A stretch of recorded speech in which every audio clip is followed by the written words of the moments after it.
Muito bem, então hoje nós vamos tratar do assunto de hoje, né? É a ceia do Senhor, a mesa do Senhor. Então gostaria de pedir para você nesse momento se desligar de tudo que está acontecendo ao seu redor, se concentrar aqui nessa aula, porque eu tenho certeza que é muito importante para a sua vida, para a gente poder participar, assim como agora deve ter pessoas aí recebendo o seu cálice, o seu pão, participando juntos em comunhão na nossa igreja, participando da mesa do Senhor. Nesse momento, eu quero pedir então para que você abra a sua Bíblia em 1 Coríntios, capítulo 11, versículo de número 23, para que nós possamos fazer a leitura do texto que nós vamos usar como referência para a nossa meditação nessa manhã. E o texto das Escrituras diz o seguinte: porque eu recebi do Senhor o que também vos entreguei, que o Senhor Jesus, na noite em que foi traído, tomou o pão e, tendo dado graças, o partiu e disse: este é o meu corpo, que é dado por vós, fazei isto em memória de mim. Por semelhante modo, depois de haver ceado, tomou também o cálice, dizendo: este cálice é a nova aliança do meu sangue, fazei isso todas as vezes que o beberdes em memória de mim. Porque todas as vezes que comerdes deste pão e beberdes o cálice, anunciais a morte do Senhor até que ele venha. Por isso, aquele que comer o pão ou beber o cálice do Senhor indignamente será réu do corpo e do sangue do Senhor. Examine-se, pois, o homem a si mesmo, e assim coma do pão e beba do cálice. Pois quem come e bebe sem discernir o corpo, come e bebe juízo para si. Eis a razão porque há entre vós muitos fracos e doentes, e não poucos que dormem. Porque se nos julgássemos a nós mesmos, não seríamos julgados. Mas quando julgados, somos disciplinados pelo Senhor, para não sermos condenados com o mundo. Assim, pois, irmãos meus, quando vos reunis para comer, esperai uns pelos outros. Se alguém tem fome, coma em casa, a fim de não vos reunirdes para juízo. Quanto às demais coisas, eu as ordenei quando for ter convosco. Amém. Amém. Então, irmãos, esse é o texto que o apóstolo Paulo aqui, de uma carta que o apóstolo Paulo aqui está exortando a igreja de Corinto com relação ao entendimento da ceia do Senhor. E a primeira coisa que nós temos que entender é que a ceia do Senhor, assim como o batismo, é uma ordenança de Deus para a vida cristã. São os sacramentos que nós obedecemos e exercitamos na nossa vida cristã. Então, sempre uma ordenança na vida cristã é algo que, como a própria palavra já diz, é redundante, mas é isso mesmo. É uma ordenança, um mandamento de Deus para as nossas vidas. E pelas palavras, ordenanças da igreja, se entende como se fossem os ritos externos que as Escrituras apresentam para que nós possamos observar na nossa vida cristã como meio de graça. Na igreja evangélica, então, existem dois ritos que nós gozamos, que nós exercitamos espiritualmente, que é a ceia do Senhor e o batismo. São esses dois os sacramentos que Cristo deixou para a igreja, que Cristo deixou como algo sagrado na vida do homem e da mulher cristã. Mas o sacramento também, ele é um sinal externo e visível de uma graça interior e invisível. Há um comentarista que ele disse o seguinte, eu até anotei essa frase dele aqui para compartilhar com os irmãos. Bruce Milner, ele comenta o seguinte, que o sinal visível, ele é representado pela água no batismo e pelo pão e vinho na Santa Ceia do Senhor. A graça invisível, no caso do batismo, é o lavar regenerador, assim como está escrito em Tito 3, versículo de número 5. E no caso da ceia, é o alimentar-se espiritualmente de Cristo. Então, na nossa igreja, aliás, na igreja como um todo, nós usamos na nossa comunicação, no nosso modo de explicar a ceia do Senhor, alguns termos para se referir à Santa Ceia. Por exemplo, o primeiro termo que nós encontramos nas Escrituras Sagradas é a ceia do Senhor, que está em 1 Coríntios, capítulo 11, versículo de número 20. Esse termo foi usado pelo apóstolo Paulo, porque a refeição original dessa mesa era a própria ceia, né? A ceia do Senhor. Quando nós vamos nos referir a esse sacramento, nós dizemos a ceia do Senhor. Também há um outro termo que nós usamos, que é a mesa do Senhor, que está no versículo de número 21 de 1 Coríntios capítulo 11. E essa expressão, então, ela revela a provisão que Deus tem nos dado, né? E a comunhão vem pela refeição compartilhada, essa ideia de quando os discípulos estão sentados ao redor da mesa com o Senhor Jesus Cristo. Por isso nós usamos a expressão da nossa igreja, a mesa do Senhor. Mas também há um outro termo que nós usamos, uma outra expressão, que é o partir do pão. Essa expressão foi usada por Lucas quando ele vai registrar em Atos capítulo 2, versículo 42 e o versículo de número 46, quando a igreja, quando as comunidades se reuniam e estavam unânimes na oração, na doutrina e no partir do pão. Então aqui nós temos a ordenança descrita em termos de uma parte deste ato, né? Eles se reuniam, eles partiam do pão, ou seja, compartilhavam aquele alimento, aquela ceia que estava ali. Mas também há um outro termo, que é o comunhão. O apóstolo Paulo vai usar em 1 Coríntios, capítulo 10, versículo de número 16. Porque é duvidoso que esse termo tenha sido usado como um título, mas ele descreve a festa da comunhão ali entre todos os irmãos daquela comunidade, daquela cidade, daquela igreja. Mas também há um termo muito comum, principalmente na igreja católica, que é a expressão Eucaristia, né? Este termo ele não foi usado no Novo Testamento, mas a primeira referência está nos escritos de Ignácio, cerca do ano de 115 depois de Cristo, que quer dizer as ações de graças.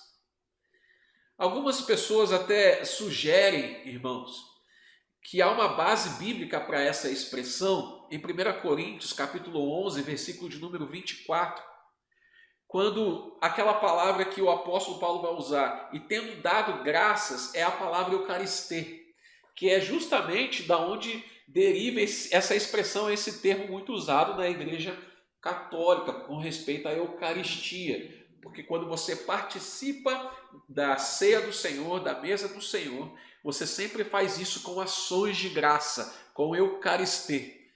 Você participa da Eucaristia. Então, já definindo esses termos com os irmãos e apresentando de maneira superficial para os irmãos o significado da ceia do Senhor, eu gostaria de pensar com vocês também a respeito de como essa ceia se aplica na vida cristã, quais são as consequências de participar dessa ceia, se há alguma diferença da ceia que nós participamos hoje com aquela ceia que era ministrada no Antigo Testamento, como que isso se aplica na nossa vida cristã. Por isso, eu tenho uma surpresa para vocês, meus irmãos. Hoje eu quero compartilhar esse tema com vocês, junto com os nossos irmãos, Reverendo Marcelo, Reverendo Eber, que vai estar participando conosco aqui nessa manhã para a gente bater um papo e poder entender, aprender um pouco sobre esse tema que é tão importante para a nossa vida cristã, é tão essencial para nós aqui. Bom dia, Reverendo Marcelo, sejam bem-vindos, Reverendo Eber. Irmãos, eu estava comentando com com os irmãos aqui na live da igreja a respeito da ceia. E eu queria levantar uma pergunta aqui para nós três, para a gente pensar um pouquinho a respeito desse tema. E eu queria levantar uma pergunta aqui então, que é o seguinte: os irmãos estão acompanhando aí, estão vendo a pergunta na tela. Qual é a diferença entre a Páscoa que existia no Antigo Testamento, né? A Páscoa a qual nós nos referimos secularmente falando, quando nós comemoramos no nosso calendário hoje, para a Santa Ceia? Qual é a diferença que existe, né? Existe uma semelhança a qual os irmãos conhecem, lógico, a gente pode até relembrar quem está nos assistindo aqui, mas também existe uma diferença. Quais seriam essas diferenças que os irmãos acreditam que existe da Páscoa do Antigo Testamento para a celebração da Santa Ceia hoje, que nós fazemos na nossa igreja? Um de cada vez, vamos lá. Quem que quer falar primeiro? Pode ser o Ever. Eu vou apontar uma aqui, vou deixar o restante com o Marcelo, mas uma das coisas que eu acho que em relação a essa comparação, diferença principal é a questão do indolor. A gente, na Páscoa, sempre tem um cordeiro que é morto, há um sacrifício ali, né, presente, que é feito em comemoração, né? Lembrando que a Páscoa dos judeus, ela tinha os seus ritos, que você vai ver ali na celebração dos evangelhos, quando você tem que comer as ervas amargas, você tem que matar um cordeiro perfeito. Há todo um cerimonial por trás. Hoje, a diferença que nós temos mais simplista, assim, é o quê? Não é indolor. Para nós, espiritualmente, o cordeiro já morreu naquela cruz e já ressuscitou, e nós recebemos os benefícios da sua morte sobre a nossa vida e os benefícios da sua ressurreição também neste momento. Então, isso que eu apontaria aí é essa questão de indolor, não há mais esse ritual todo do sacrifício, comer as ervas lá, aquele gosto amargo, né? Hoje nós degustamos ali daquele suco de uva representando o cálice, né? E também do pão ali de forma muito mais tranquila, recebendo espiritualmente esses benefícios aí. Isso é o que eu apontaria. Marcelo, quer apontar mais algum? Opa, quero apontar sim, né? Como o reverendo Weber muito bem já apontou, né? Na Páscoa do Antigo Testamento havia realmente a morte de um cordeiro que depois eles se alimentavam do mesmo, né? No Novo Testamento, o Cordeiro de Deus que tira o pecado do mundo é o próprio Cristo e ele se entregou uma vez por todas pelos nossos pecados. Aí eu destacaria só um ponto de semelhança. Ambos os rituais nos remetem a uma memória. Por exemplo, a Páscoa vai rememorar a saída do Egito, os grandes feitos de Deus ali na história, e principalmente, né, quando a morte passa, a última praga, né, acontece, que eles têm que sacrificar um cordeiro e passar o sangue nas portas. No Novo Testamento, também há uma lembrança, também há uma memória.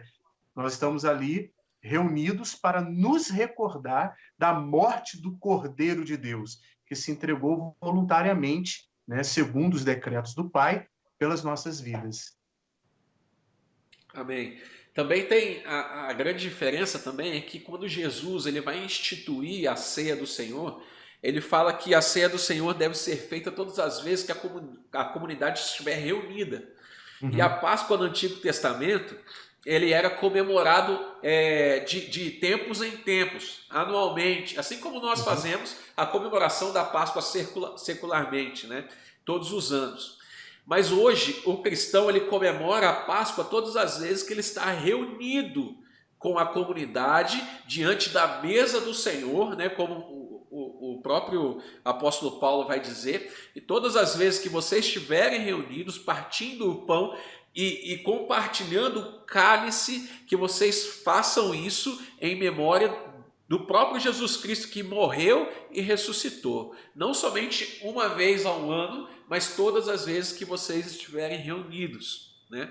Há grandes semelhanças, né, com respeito, como o próprio reverendo Marcelo falou, com respeito ao Antigo Testamento, porque nós também celebramos a ceia do Senhor, a mesa do Senhor, quando nós lembramos que o próprio Jesus Cristo, ao morrer e ressuscitar, nos libertou do nosso pecado, nos dando a oportunidade de termos a vida eterna em Cristo Jesus. Por isso que nós dizemos que a ceia do Senhor ela vem para substituir a Páscoa do Antigo Testamento. Justamente porque o significado é semelhante, assim como o povo que foi liberto da escravidão do pecado no Egito, e eles passaram a comemorar, a celebrar de data em data a Páscoa, ou seja, essa libertação da escravidão. Assim nós hoje, quando estamos reunidos, também celebramos essa libertação da nossa escravidão do pecado. E fazemos isso com júbilo no coração, assim como era feito também no Antigo Testamento. Não é verdade? É interessante que essa libertação que você está falando, né, sempre aponta para a ação soberana de Deus, né? Exato. Deus é quem intervém na história, tanto na nossa salvação espiritual, quanto na libertação do povo ali, né? Prefigurava a ceia. Exatamente. Amém. Amém. Então, queridos... Só mais um detalhe, só para interromper, acho que vocês acabaram não falando, né? Mas uma coisa também que ambos estão presentes ali no momento, né? Tanto o Antigo Testamento como o Novo, é o conceito da fé, né? Ambos é necessária a fé. Crer naquilo que está sendo proposto ali diante da mesa, né? A questão da fé também que é importante. Se a gente chega na mesa simplesmente como um mero ritual litúrgico, ou como uma coisa que se comemora, no caso da Páscoa, ano em ano, da ceia, mês a mês, que se celebra, algumas igrejas todo domingo celebram, e acaba transformando não num ato de fé, do significado profundo daquilo, mas simplesmente de uma participação ao ponto de transformar aquilo só em misticismo, né? Não no conceito de entender a espiritualidade daquilo, mas um ato místico. Eu tenho que tomar porque eu vou ser abençoado, ou se eu não tomar, eu posso não ser abençoado. Ou como eu já vi, né? A pessoa foi numa igreja domingo de manhã, participou da ceia, chegou à noite, pastor, eu já participei lá no domingo de manhã, o que eu faço agora? Então acaba mistificando uma coisa que é espiritual, mas não é mística. Não sei se eu consegui me fazer entender aí. Exatamente. Isso é bem comum, realmente, né? Eu também já passei por situações como essa. Pastor, já participei da ceia em tal lugar, principalmente quando a gente vai fazer visitas, né? E levar a ceia para um enfermo. Aí, normalmente, a gente vai com um grupo de pessoas, ou normalmente um presbítero vai juntos, né? Vai junto com a gente. Aí, o que acontece? Está lá conversando, aí começa a fazer um culto, aí chega algum outro irmão, eu participo ou não participo? Participa com a gente aí também, né? Mas no domingo vai poder participar de novo? Vai. Mas não tem problema? Não, não tem problema nenhum. Então, eu acho que essa colocação é brilhante, né? A ceia é um momento verdadeiramente especial e espiritual, mas ele não é misticismo. Isso tem que ficar muito claro para os irmãos. A gente não pode também tratar esse momento como se fosse, assim, uma coisa surreal, sabe? Super extraordinária. É um momento especial, é um momento gracioso que Deus realmente está nos abençoando, está alimentando, fortalecendo a nossa fé, né? Isso tem que ficar muito claro para os irmãos. Legal. A gente falou... Vai começar... Oi. Desculpa. Senão a gente vai começar a achar que a ceia tem o poder de nos salvar ou de nos purificar, né? Exatamente. Ela é só um meio, mais nada. Por isso que o conceito da fé é importante na participação. Exatamente. O Marcelo colocou um termo aí, até falei isso no começo, porque a ceia do Senhor é um meio de graça. Sim. É meio pelo qual nós somos abençoados. Ela, como o Heber falou, não nos salva, né? Pelo contrário, nós participamos da mesa porque fomos salvos. Isso só faz sentido para nós porque fomos salvos. É exatamente... Eu quero fazer até um link com a segunda pergunta aqui, tá bom, irmãos? Para a gente desenvolver essa ideia.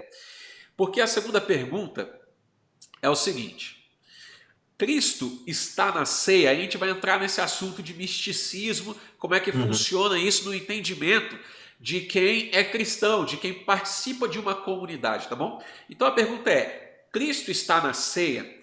Como compreender então esse mistério ao qual os irmãos aí já acabaram de levantar essa bola aí? Exatamente. Isso aí tem até um ponto interessante, né?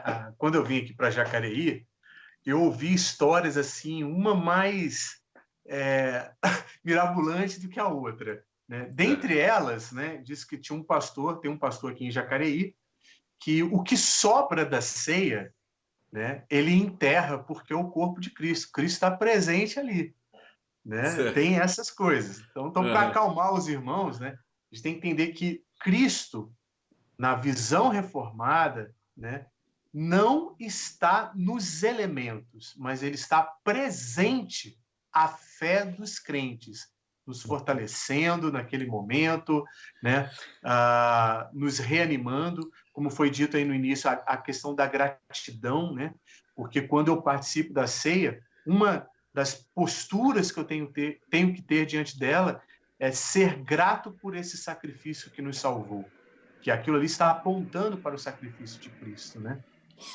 E essa questão que o Marcelo colocou do pastor que enterrava, né? Isso tem muito a ver com a visão católica, né? De Sim. entender que o corpo e o vinho ali, realmente o pão é o corpo e o vinho é o sangue, né? Tanto que a própria expressão missa vem da palavra sacrifício, né? Então, a Uhum. própria missa requer esse. Por isso que celebram toda a missa ao novo sacrifício ali, nesse conceito. E eu já vi até outras igrejas, Marcelo, que queimam o pão, né? Por quê? Sim, Porque sim, entende que realmente está ali, né? E a nossa visão, não, exato. nós compreendemos como Marcelo falou, espiritualmente, né? Interessante porque tem uma frase de Calvino que eu não vou citar na íntegra aqui, porque eu não lembro, né? Mas a ideia da frase é a seguinte, que no momento da ceia, Cristo se faz presente pelo seu Santo Espírito ao ponto Uhum. de nos elevar espiritualmente à presença do próprio Deus. Então, Sim, assim, é como se na ideia de Calvino, essa participação da ceia é tão especial que nós somos colocados face a face com Deus de forma espiritual ali, diante do nosso exato, Salvador. exatamente. Eu quero aproveitar esse gancho do Weber aí, Marcelo, antes de você colocar nas suas palavras, porque vamos trazer um pouquinho de teologia para nós, que ele acabou de apontar aí uma coisa importante do entendimento católico a respeito da ceia, do Uhum. entendimento, né, luterano a respeito da ceia e do entendimento calvinista a respeito da ceia. Como é que isso funciona para nós? Porque o Weber acabou de colocar um entendimento católico a respeito dos elementos, né, de Exato. que Cristo ele realmente se transforma ali naqueles elementos, corpo e sangue. Tanto é verdade que a pessoa ela passa a ser praticamente obrigada a participar da missa, porque senão ela não tem comunhão com Cristo. Isso, Entende? Então exato. esse entendimento ele vai permear todo o exercício espiritual da comunidade, né?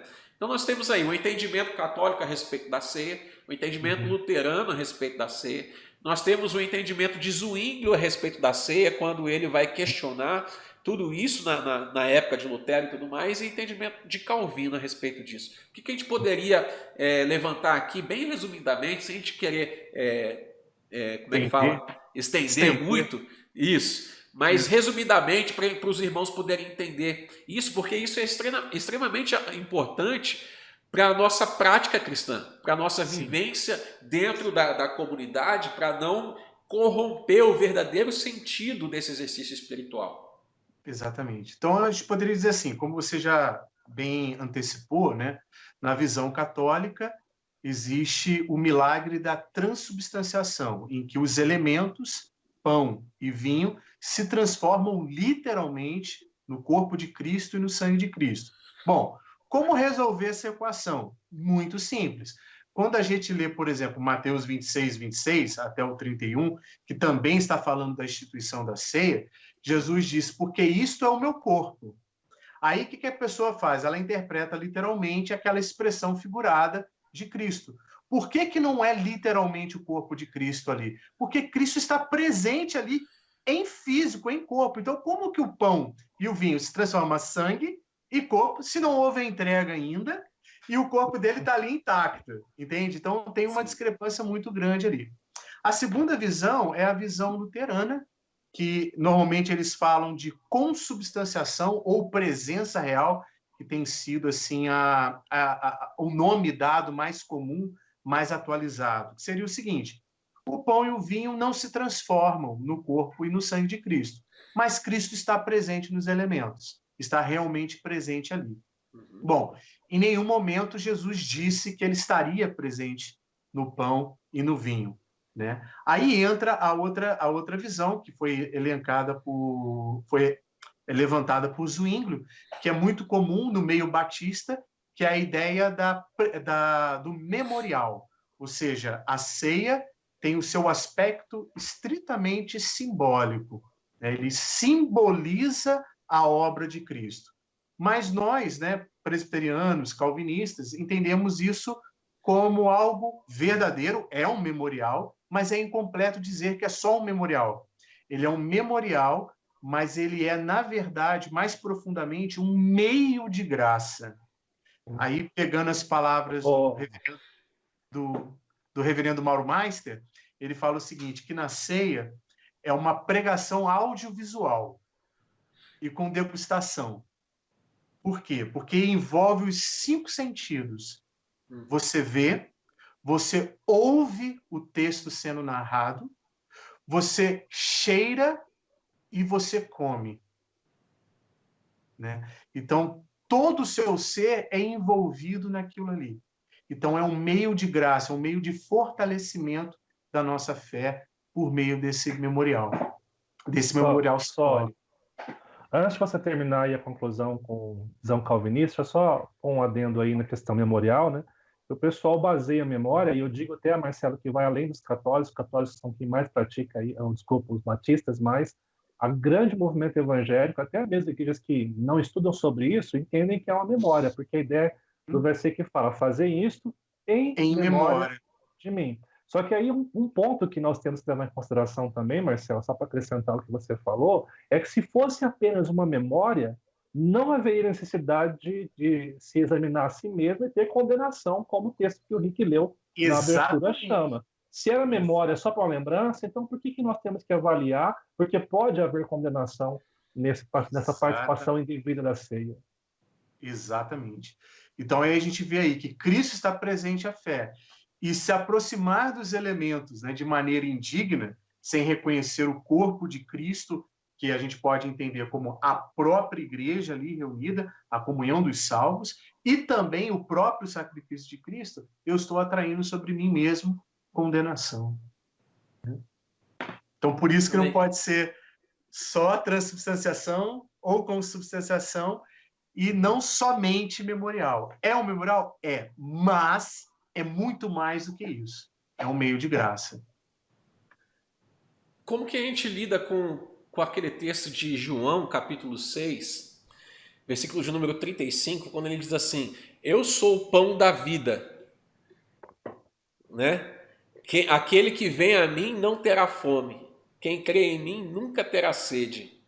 Uhum. Como que a gente linka esses dois entendimentos que nós estamos aqui levantando a respeito do texto do próprio apóstolo Paulo com relação à ceia e fazer essa interpretação e esse entendimento do qual diz que o próprio Jesus ele está presente espiritualmente na ceia, é real a sua presença, né? Mas ao mesmo tempo a gente pega uma fala dele mesmo dizendo eu sou o pão da vida.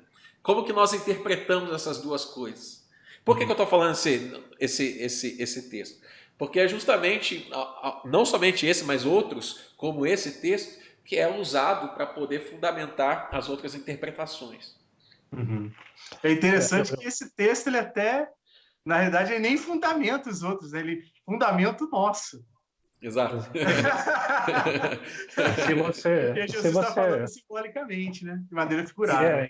Exatamente, simbolicamente. Se você voltar no mesmo texto que o Rick citou aí, nós começamos esse texto com a multiplicação do pão. Exatamente. Ele está alimentando a multidão, mas literalmente.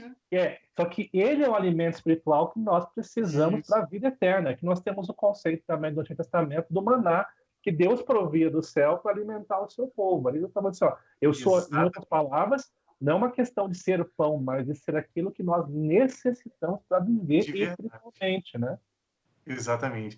É engraçado que, pegando esse gancho aí, quando você olha para o Velho Testamento, em Deuteronômio, quando a lei vai ser reescrita, né? Reescrita no sentido de fazer um segundo, né? Aí Moisés vai registrar assim, que eu sou o Senhor teu Deus, ouve a minha voz, tal, vai ter o Shema ali, tudo certinho, e depois ele vai falar assim, eu te fiz, né? Caminhar pelo deserto durante 40 anos, eu vos fiz sentir fome no deserto, para que aprendam o quê? Que não só de pão o homem viverá, mas de toda palavra que procede da minha boca. Aí está o o balançar aqui das coisas, o equilíbrio da coisa. Como o Weber falou, ali está falando também do maná, está falando de multiplicação de pães, né? Então, para que Israel, no Antigo Testamento, não se firmasse apenas no pão, mas no Deus que é Senhor. Então, Jesus é o pão que desceu do céu, em que sentido? Para alimentar a nossa espiritualidade, não apenas o nosso corpo. E na ceia nós temos isso, né? O alimento espiritual, né? Porque Exato. se só, já te libero, Henrique, já. Só para a gente for literal, então quando Jesus fala, eu sou água viva, fonte de água viva, nós vamos estar batizando com o próprio Jesus, então, né? Estamos derramando Jesus para as pessoas, nadando em Jesus, né? Então, assim, não é literal, né? Eu acho que, por mais que as pessoas queiram pegar separadamente, aí o próprio contexto bíblico já mostra que não são expressões literais, né? Imagina, eu sou a porta, como é que eu vou interpretar isso? Exato, exatamente. É interessante que o entendimento dos romanos na igreja primitiva, eles achavam que a igreja era um grupo de pessoas canibais. Canibais, né? Exatamente. Que eles comiam um ao outro, se alimentavam da carne do homem e tudo mais. Então é exatamente esse erro de interpretação. Mas tem um texto, em 1 de Pedro, versículo de número 18 e 19, muito interessante, que ele vai dizer o seguinte: sabendo que não foi coisas corruptíveis, como prata ou ouro, que fostes resgatados da vossa vã maneira de viver, que por tradição recebestes dos vossos pais, mas com o precioso sangue de Cristo, como de um cordeiro imaculado e incontaminado. Ou seja, nesse texto a gente tem claro que na ceia do Senhor, né, nós realizamos essa celebração justamente porque nós sabemos que nós fomos resgatados pelo sangue de Cristo derramado naquele madeiro. Né, que não há nenhuma expressão sobrenatural, vamos dizer assim, mística nos elementos, mas que a realização daquela obra redentora de Jesus Cristo na cruz do Calvário é que nos resgatou, nos regenerou e faz com que todas as vezes que nós estamos reunidos em nome de Cristo Jesus, nós possamos relembrar essa obra maravilhosa que Ele fez nas nossas vidas. Exatamente. Amém. Vamos para a terceira? Vamos lá. Vamos para a terceira pergunta. Por que é importante participar da ceia do Senhor? Então, queridos, a gente já falou aqui já definimos o que é essa ceia, né? Qual é a diferença da ceia que nós fazemos hoje na nossa igreja, a ceia instituída por Jesus no Novo Testamento, a diferença disso para a Páscoa do Antigo Testamento. Nós já pensamos aqui a respeito da presença real de Jesus nessa ceia, e agora como isso se aplica na vida cristã, na vida da comunidade, na vida da igreja. Por que é importante, então, participar da ceia do Senhor? Maravilha. Eu acredito. Vamos lá? Quem começa? Eu ou você, Marcelo? Pode ser. Eu ponho a bola na marca do pênalti e você bate, tá bom? Vamos lá. Eu apontaria uma das importâncias mais assim que vem ao meu coração quando eu falo da ceia, é a mensagem gloriosa que ela nos traz. A cada vez que nós celebramos a ceia, nós estamos nos reencontrando com a nossa fragilidade humana e a grandiosidade de Deus em nos salvar por meio daquela cruz. É quando nós indignamente nos aproximando da ceia, não no sentido como diz Coelho, você não pode participar indignamente, mas nós não somos dignos de participar quando entendemos a ceia. Sabemos que é o próprio Deus quem nos pega pela mão e pela sua graça perdoadora nos conduz à mesa do Senhor para participar. Essa mensagem fala da morte, o centro, esse eixo central do Evangelho, que é a morte do nosso Salvador. Então, a primeira importância de participar na ceia é realmente proclamar essa mensagem gloriosa que nós vivemos em Cristo Jesus, né? Por isso que a ceia é esse momento de alegria, esse momento em que eu posso exultar e dizer: eu sou livre, eu sou salvo em Cristo Jesus. E todas as vezes que eu como e bebo deste pão e bebo deste cálice, eu estou anunciando a morte, a salvação de Cristo pela minha vida, até que Ele venha, né? Uma pré-sala daquilo que virá quando nós celebraremos com o nosso Deus naquele dia glorioso. Então, uma das importâncias que eu coloco assim, de forma muito simplista até, é essa mensagem gloriosa que está por trás da mesa, onde eu percebo quão pequeno eu sou, quão pecador eu sou e quão grandioso é o amor de Deus pela minha vida, me fazendo ter condição de participar espiritualmente ali, juntamente com os salvos, outros irmãos que estão comigo. Agora eu coloco a bola para o Marcelo chutar. Deixa só, eu quero usar um pouquinho da palavra do Weber, Marcelão, porque Pode essa lá. mensagem é tão gloriosa. O apóstolo Paulo, quando ele escreve esse texto de 1 Coríntios capítulo 11 sobre a ceia do Senhor, ali tem uma profecia, não é verdade? Porque ele diz assim: todas as vezes que vocês estiverem reunidos, partindo do pão e beber do cálice, anunciais a morte do Senhor até que ele venha.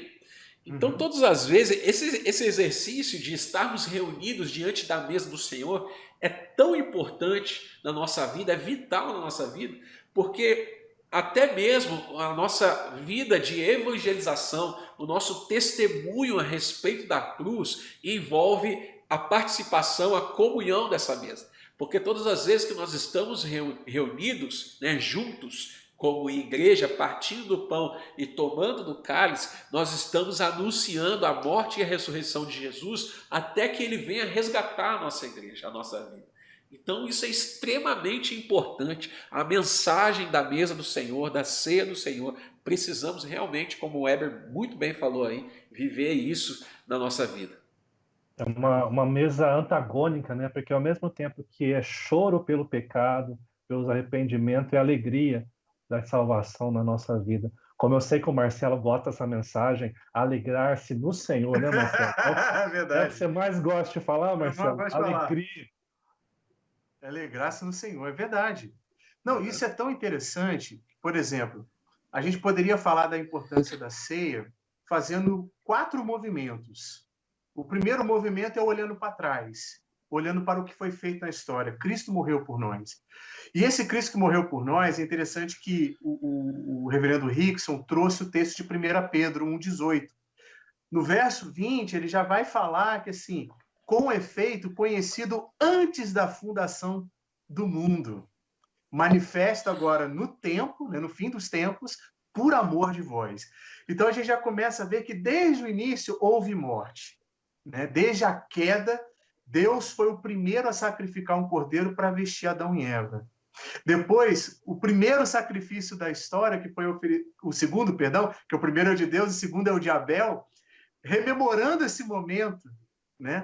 E ali aquele sangue do cordeiro caindo no chão também. Depois a gente tem a história, né, de Moisés conduzindo esse povo para fora do Egito.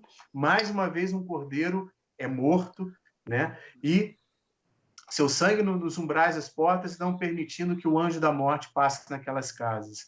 Depois você chega no Novo Testamento, você tem Jesus agora na sua última ceia, em carne e osso, ali, em vida, antes da sua assunção, e ele institui a ceia. Aí eu queria até fazer um adendo aqui, né? Sempre tem aquela briga dos crentes, né? É Páscoa ou não é? É Páscoa cristã? É Páscoa judaica? É o quê? Olha, Páscoa judaica é Páscoa judaica. O que nós celebramos no período do calendário cristão, que nós chamamos de Páscoa, é que na última Páscoa judaica que Jesus estava presente, ele instituiu a ceia. Então, isso é um fator histórico, precisa ser lembrado. Então, por isso eu olho para trás. Aí eu olho para frente. O que eu estou olhando para frente? Cristo também vai voltar e nós também vamos cear com ele na eternidade, na boda do Cordeiro.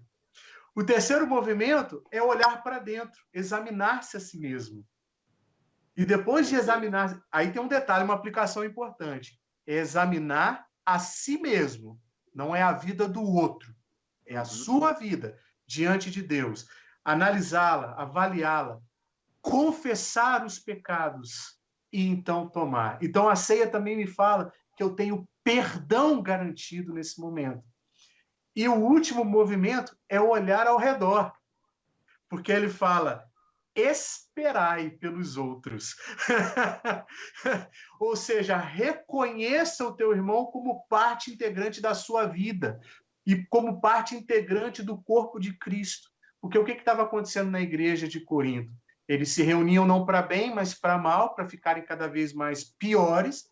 cada um comia a sua própria ceia, independentemente do outro. Alguns ficavam embriagados, outros ficavam sem ter o que comer e sem ter o que tomar. Ou seja, havia uma prática muito clara de que ninguém respeitava o outro, ou manifestava o amor que era requerido nessa refeição. Então, quando eu participo dessa ceia, eu olho para mim, eu olho para o lado, eu estou olhando para o lado não para dizer assim, sou superior a ele, ou por que ele está tomando a ceia? Ele está tomando a ceia porque ele é pecador igual a mim. E o sangue de Cristo lavou pecadores como eu e ele. Né? Então, é um ato de humildade, gratidão e alegria. Por isso que é importante. Por isso que a ceia... Né, e não é um momento de assim, nossa, o irmãozinho não tomou, será que está em pecado? Exatamente. Não é tempo de ficar julgando. Nós estamos diante do reto juiz. Ele é que sabe todas as coisas. Mesmo porque o texto que o Rick citou, né, Marcelo, fala, examinar a si mesmo, depois coma e beba. E beba, exatamente. Né? Porque quando você entende que você participa, não porque você merece, mas porque é graça. Exato. Se a gente fizesse tudo em 3 pontos, né, é um momento que a gente celebra a morte, o perdão e a segunda vinda. Ao mesmo tempo, perdão, segunda vinda. Ao mesmo tempo que essa mesa é exclusiva, ela também é inclusiva, né? Pegando aí a ideia que o Marcelo está trazendo para nós a respeito da exortação do apóstolo Paulo à igreja de Corinto, porque a mesa ela se torna exclusiva aos discípulos de Jesus, à comunidade cristã. Desculpe, irmãos, porque somente quem é discípulo, quem é salvo e regenerado em Cristo Jesus é que entende o corpo e discerne o corpo e consegue fazer um exame de si mesmo. Exatamente. Por isso, quem não é cristão, quem não faz parte desses filhos adotivos de Deus, não podem participar da ceia. Ao mesmo tempo que ela é exclusiva, ela também é inclusiva. Exato. Por quê? Porque ela faz com que o mais rico e o mais pobre estejam participando de uma mesma celebração. Que tanto como está aí levantando aí agora, né, as polêmicas hoje, tanto o negro quanto o branco estejam no mesmo patamar de importância diante de Deus, porque ambos foram regenerados na cruz. Então, ao mesmo tempo que essa mesa ela é exclusiva aos discípulos de Jesus, também ela é inclusiva. Nós devemos participar dessa mesa olhando sempre para o próximo, sempre colocando o próximo na primazia, porque ele é tão importante para Deus assim como eu sou importante para Deus. Né? O amor de Deus está derramado sobre toda a comunidade. E isso que o Marcelo também falou é muito bonito, eu concordo plenamente com o Marcelo, porque todas as vezes... O apóstolo Paulo vai falar, todas as vezes que vocês estiverem reunidos, ele vai dizer, e tendo dado graças, partiu o pão. Né? Então, é um momento de gratidão da igreja participar dessa mesa. Não é um momento fúnebre, como acontece em muitas igrejas, né? Na celebração da Santa Ceia, de fazer todo aquele ritual, como se alguém tivesse morrido, aquele clima esquisito. Não, é um momento de festa, de celebração, de podermos agradecer ao Senhor a obra redentora que Ele nos deu, pelo amor que Ele derramou na nossa vida, pela salvação que Ele nos dá em Cristo Jesus. E só fazendo um adendo, passando para o Marcelo para ele não perder raciocínio aí, eu vou falar uma coisa, se eu tiver herege aqui, vocês podem me corrigir à vontade, tá? Mas, por exemplo, e aí fala, não pode tomar a ceia do Senhor lá quem não faz parte da igreja. Eu sempre tenho um entendimento que é o seguinte, os irmãos me corrijam se eu estiver errado aqui, tá bom? O ímpio tomar a ceia faz diferença? Para mim, não, porque ele não tem compreensão do que está fazendo. Então, para ele é só um ritual. Agora, um cristão tomar indevidamente, aí sim, isso é prejudicial para a saúde de todo cristão. Juízo para si. Exatamente, né? Entendeu? Porque aí o pessoal está servindo a ceia do cara que foi a primeira igreja, pegou lá e tomou. Pastor, o que eu faço? Meu, ele nem tem entendimento que ele está participando. Ele está participando do rito católico. Com todo respeito aqui, tá, gente? Está participando do rito católico. Mas aqui, quando falo em Corinto, é para os crentes que estavam... Até porque eu dei uma aula responsável sobre essa falta de unidade na ceia, né? É os crentes que estavam excluindo os mais pobres na celebração da Santa Ceia ali, tá? Exatamente. Essa observação. Legal. Ó, o apóstolo Paulo vai falar em 1 Coríntios, capítulo 10, versículo de número 21, exatamente isso que você está levantando aí. Ele vai dizer assim: não podeis ser participantes da mesa do Senhor e da mesa dos demônios. Então, Exatamente. aquele que participa da mesa do Senhor indevidamente, ou seja, com uma vida devassa, completamente afastada da presença de Deus, ele não tem uma bênção, ele não é aproveitado ali na mesa. Né? Deus não derrama bênção sobre ele, pelo contrário, ele está tomando juízo para si. Isso. Até porque a ceia do Senhor é um alimento espiritual do cristão. Exatamente. Aquele que se alimenta do pão e bebe do vinho, ele está se sustentando, ele está participando da provisão de Deus para a vida dele de maneira espiritual. Né? Se a gente já definiu aqui que a presença de Jesus ali na mesa é real, ou seja, nós estamos participando e nos alimentando da sua presença. Exatamente. O que eu diria é o seguinte, né, que a ceia ela começa a partir de uma profunda reflexão. Alguém morreu em meu lugar. Sim. Então, se alguém morreu em meu lugar, isso significa dizer que eu era incapaz de alcançar alguma coisa. Eu era incapaz de alcançar a salvação. Perfeito. Né? Então, por causa disso, por causa desse ato de Cristo, essa obediência ao Pai, né, nós recebemos tamanha salvação e tamanho perdão. Aí entra uma outra questão da importância de tomar a ceia e de participar da ceia do Senhor. Muitos irmãos furam o culto de ceia, não vão, não participam, não tratam com a devida dignidade que este momento, né, proporciona para nós. Ou seja, aí a gente já vê uma queda espiritual dos irmãos em relação à própria ceia. Né? Já furam culto, fura ceia, então estão esquecendo por completo do que é estar reunido como igreja. Deus está ali presente. E então, eu isso apontaria... é muito... Desculpa, Marcelo, Pode continua. mandar. E eu apontaria que isso é um problema muito sério mesmo, essa irreverência, porque eu conversava com um presbítero a respeito do dízimo, dessas questões de igreja que nós estamos vivendo hoje, né? Que só não está assistindo live, só não está se alimentando do espírito quem não quer. Porque tem muita opção hoje. Então, se a pessoa não dá o dízimo, ou não está participando, ou não participa de um culto de ceia, peraí. A pergunta é por que o Espírito Santo não trabalhou nessa pessoa para ela entender a comunidade? Opa, então me soa um alerta aí, para eu pensar, peraí, há o Espírito Santo na espiritualidade dessa pessoa mesmo, ou ainda há uma carnalidade e uma religiosidade apenas quando eu trato a agenda, a igreja como uma agenda. A ceia não é uma agenda. Ela não é mística, mas ela é demais importante. Quando eu não participo, eu não estou entendendo o que é ser cristão ainda. Exatamente. Por isso, discernir. Né? Esse verbo discernir no texto é muito abrangente. Então, muitos irmãos, colocando assim em linguagem totalmente bíblica, não estão discernindo o corpo de Cristo. Estão tratando esse momento como um momento, como você brilhantemente colocou, uma agenda. Né? Tem crente que só vai no culto da ceia também. Também. É místico.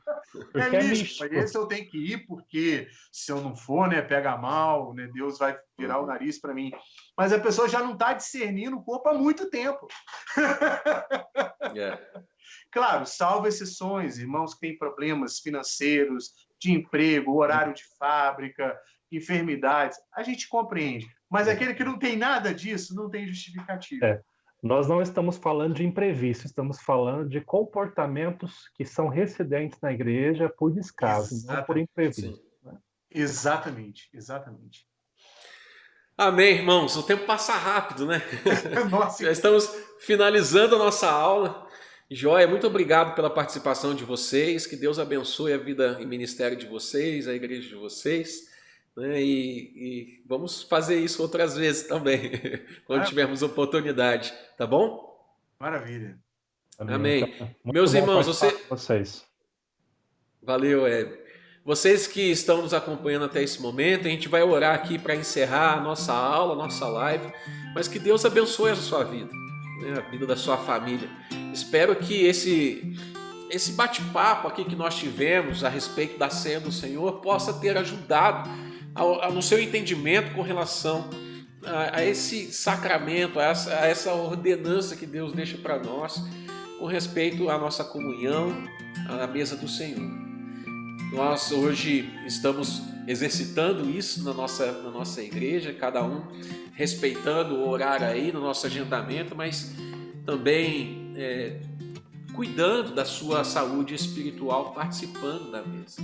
Por isso que nós decidimos aqui conversar sobre isso, porque é extremamente importante para a sua vida, é extremamente importante para a vida da igreja exercitar isso, independente das circunstâncias que nós estamos vivendo hoje, mas tomando os devidos cuidados aí que o próprio governo nos direciona a tomar. Nós vamos fazer isso, exercitar isso na vida da nossa igreja, em nome de Jesus. Amém? Obrigado, reverendo Marcelo, reverendo Heber. Eu quero orar com vocês aqui e encerrar essa live pedindo a bênção de Deus sobre as nossas vidas. Em nome de Jesus.